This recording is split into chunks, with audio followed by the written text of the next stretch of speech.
Hello, friends. How are you? I hope you all are well. आप सभी का मेरे channel easy science by Manisha Verma में एक बार फिर से स्वागत है।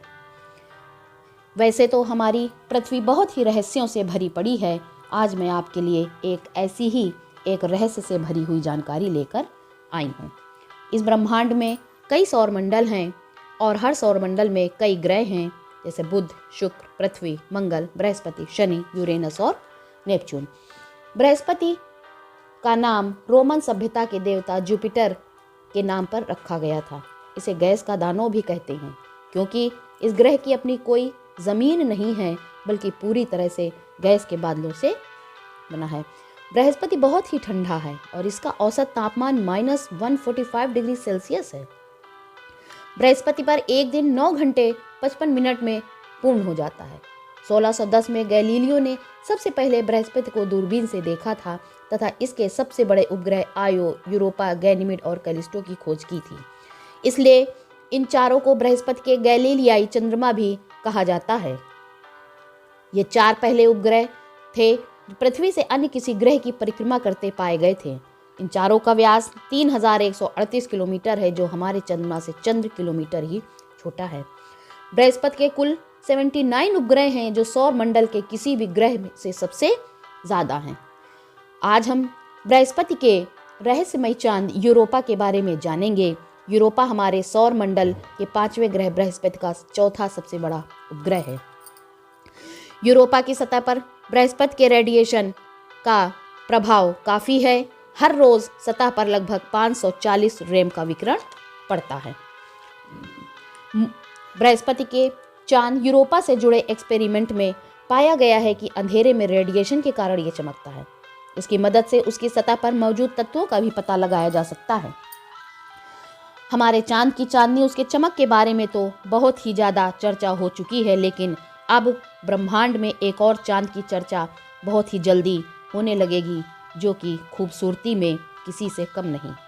यूरोपा बर्फ और महासागरों से भरे इस चांद के पर्यावरण के बारे में और ज़्यादा जानने के लिए वैज्ञानिकों ने लैब में कई एक्सपेरिमेंट किए।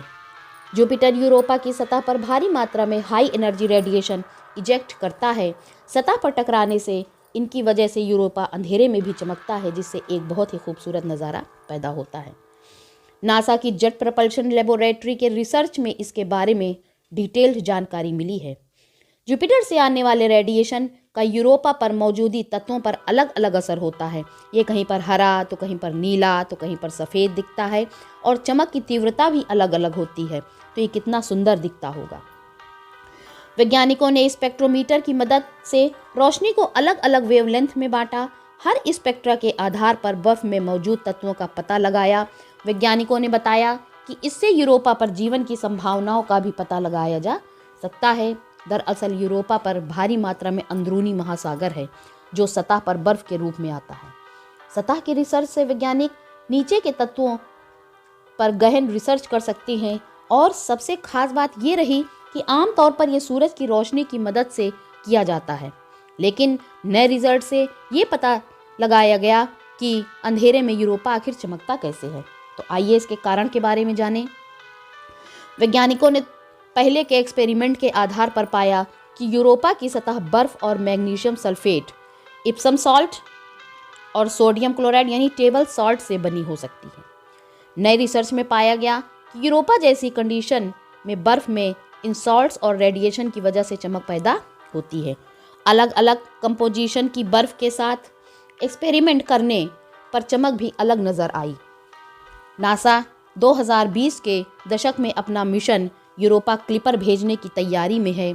इसकी मदद से यूरोपा की सतह पर रेडिएशन को स्टडी किया जाएगा और इसके लिए वैज्ञानिकों की टीम ने ice chamber for Europa's high energy electron and radiation environment testing यानी आइस हार्ट तैयार किया है।